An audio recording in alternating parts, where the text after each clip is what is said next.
Hi there, welcome back to the Bible in a Year Live Tanakh Project. Today is week 12, day 7, and we've been reading from the New Living Translation this week. Today, we're going to be reading Judges chapter 19 to 21, and it's a very somber story. It's a very sad story. This section recounts the story of a Levite and his concubine, who, after being attacked by a mob in Gibeah, results in her death, leading to civil war between the other tribes and the tribe of Benjamin. The episode serves as a cautionary tale illustrating the breakdown of social and moral order in Israel during the period of the Judges. Where there is no king in Israel, everyone did what was right in his own eyes. Let's dig in. Judges chapter 19. The Levite and his concubine. Now in those days, Israel had no king. There was a man from the tribe of Levi living in a remote area of the hill country of Ephraim. One day, he brought home a woman from Bethlehem in Judah to be his concubine, but she became angry with him and returned to her father's home in Bethlehem. After about 4 months, her husband set out for Bethlehem to speak personally to her and persuade her to come back. He took with him a servant and a pair of donkeys. When he arrived at her father's house, her father saw him and welcomed him. Her father urged him to stay a while, so he stayed 3 days, eating, drinking, and sleeping there. On the 4th day, the man was up early, ready to leave, but the woman's father said to his son-in-law, "Have something to eat before you go." So the two men sat down together and had something to eat and drink. Then the woman's father said, "Please stay another night and enjoy yourself." The man got up to leave, but his father-in-law kept urging him to stay, so he finally gave in and stayed the night. On the morning of the 5th day, he was up early again, ready to leave, and again the woman's father said, "Have something to eat, then you can leave later this afternoon." So they had another day of feasting. Later, as the man and his concubine and servant were preparing to leave, his father-in-law said, "Look, it's almost evening. Stay the night and enjoy yourself. Tomorrow you can get up early and be on your way." This time the man was determined to leave. So he took his 2 saddled donkeys and his concubine and headed in the direction of Jebus, that is, Jerusalem. It was late in the day when they neared Jebus, and the man's servant said to him, "Let's stop at this Jebusite town and spend the night there." "No," the master said, "we can't stay in this foreign town where there are no Israelites. Indeed, we will go on to Gibeah." "Come on, let's try to get as far as Gibeah or Ramah, and we'll spend the night in one of those towns." So they went on. The sun was setting as they came to Gibeah, a town in the land of Benjamin, so they stopped there to spend the night. They rested in the town square, but no one took them in for the night. That evening, an old man came home from his work in the fields. He was from the hill country of Ephraim, but he was living in Gibeah, where the people were from the tribe of Benjamin. Then he saw the travelers sitting in the town square. He asked them where they were from and where they were going. "We have been in Bethlehem in Judah," the man replied. "We are on our way to a remote area in the hill country of Ephraim, which is my home. I traveled to Bethlehem and now I'm returning home, but no one has taken us in for the night, even though we have everything we need. We have straw and feed for our donkeys and plenty of bread and wine for ourselves." "You are welcome to stay with me," the old man said. "I will give you anything you might need, but whatever you do, don't spend the night in the square." So he took them home with him and fed the donkeys. After they washed their feet, they ate and drank together. While they were enjoying themselves, a crowd of troublemakers from the town surrounded the house. They began beating at the door and shouting to the old man, "Bring out the man who came in with you so we can have sex with him." The old man stepped outside to talk to them. "No, my brothers, don't do such an evil thing, for this man is a guest in my house, and such a thing would be shameful. Here, take my virgin daughter and this man's concubine. I will bring them out to you, and you can abuse them and do whatever you like. But don't do such a shameful thing to this man." But they wouldn't listen to him. So the Levite took hold of his concubine and pushed her out the door. The men of the town abused her all night, taking turns raping her until morning. Finally, at dawn, they let her go. At daybreak, the woman returned to the house where her husband was staying. She collapsed at the door of the house and lay there until it was light. When her husband opened the door to leave, there lay his concubine with her hands on the threshold. He said, "Get up, let's go." But there was no answer, so he put her body on his donkey and took her home. When he got home, he took a knife and cut his concubine's body into 12 pieces. Then He sent one piece to each tribe throughout all the territory of Israel. Everyone who saw it said, "Such a horrible crime has not been committed in all the time since Israel left Egypt. Think about it. What are we going to do? Who is going to speak up?" Judges chapter 20. Israel's war with Benjamin. Then all the Israelites were united as one man, from Dan in the north to Beersheba in the south, inciting those from across the Jordan in the land of Gilead. The entire community assembled in the presence of the Lord at Mizpah, the leaders of all the people and all the tribes of Israel. 400,000 warriors armed with swords took their positions in the assembly of the people of God. Word soon reached the land of Benjamin that the other tribes had gone up to Mizpah. The Israelites then asked how this terrible crime had happened. The Levite, the husband of the woman who had been murdered, said, "My concubine and I came to spend the night in Gibeah, a town that belongs to the people of Benjamin. That night, some of the leading citizens of Gibeah surrounded the house, planning to kill me, and they raped my concubine until she was dead. So I cut up her body into 12 pieces and sent the pieces throughout the territory assigned to Israel, for these men have committed a terrible and shameful crime. Now then, all of you, the entire community of Israel, must decide here and now what should be done about this." And all the people rose to their feet in unison and declared, "None of us will return home. No, not even one of us. Instead, this is what we will do to Gibeah. We will draw lots to decide who will attack. 1/10 of the men from each tribe will be chosen to supply the warriors with food, and the rest of us will take revenge on Gibeah of Benjamin for this shameful thing they have done in Israel." So all the Israelites were completely united, and they gathered together to attack the town.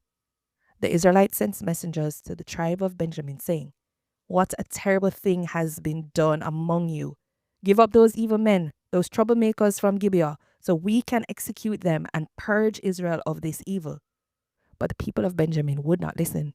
Instead, they came from their towns and gathered at Gibeah to fight the Israelites. In all, 26,000 of their warriors, armed with swords, arrived in Gibeah to join the 700 elite troops who lived there. Among Benjamin's elite troops, 700 were left-handed, and each of them could sling a rock and hit a target within a hair's breadth without missing. Israel had 400,000 experienced soldiers armed with swords, not counting Benjamin's warriors. Before the battle, the Israelites went to Bethel and asked God, "Which tribe should go first to attack the people of Benjamin?" The Lord answered, "Judah is to go first." So the Israelites left early the next morning and camped near Gibeah. Then they advanced towards Gibeah to attack the men of Benjamin. But Benjamin's warriors, who were defending the town, came out and killed 22,000 Israelites on the battlefield that day. But the Israelites encouraged each other and took their positions again at the same place they had fought the previous day. For they had gone up to Bethel and wept in the presence of the Lord until evening. They had asked the Lord, "Should we fight against our relatives from Benjamin again?" And the Lord had said, "Go out and fight against them." So the next day they went out again to fight against the men of Benjamin.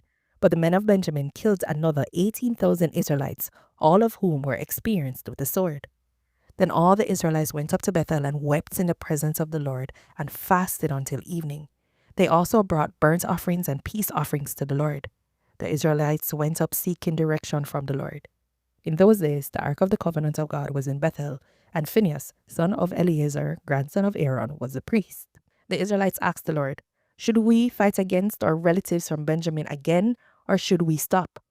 The Lord said, "Go, tomorrow I will hand them over to you."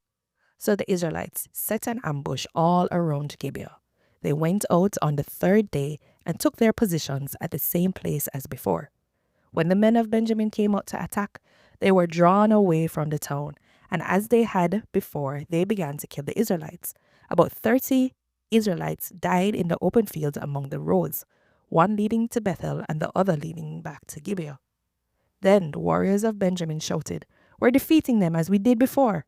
But the Israelites had planned in advance to run away so that the men of Benjamin would chase them along the roads and be drawn away from the town. When the main group of Israelite warriors reached Baal Tamar, they turned and took up their positions. Meanwhile, the Israelites hiding in ambush to the west of Gibeah jumped up to fight. There were 10,000 elite Israelite troops who advanced against Gibeah. The fighting was so heavy that Benjamin didn't realize the impending disaster. So the Lord helped Israel defeat Benjamin, and that day the Israelites killed 25,100 of Benjamin's warriors, all of whom were experienced swordsmen. Then the men of Benjamin saw that they were beaten.